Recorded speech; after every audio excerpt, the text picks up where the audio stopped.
相亲啊，这个天气热，这个蛇嘛出来咧活动。有野外生态记录者伫垦丁埔顶草原翕到2尾超过2米长的男蛇，伫咧水池仔边咧搭田相战，大约半点钟的时间，都袂输咧跳舞共款。寿山动物园的主任讲，这是2只蛇公咧争地盘，若是当赢，优先得到交配权。啊，这个男蛇的栖息地大部分伫咧水域，乡亲出门佚佗，然后去拄到，保持距离，尽量莫甲因干扰，因其实是袂主动来攻击人类。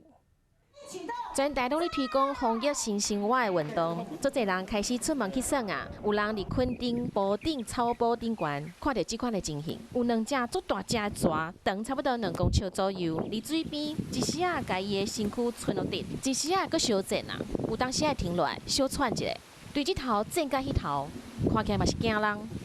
公蛇在争夺地盘的时候，他们会借由压制彼此来获胜，然后获得那个优先的那个交配权。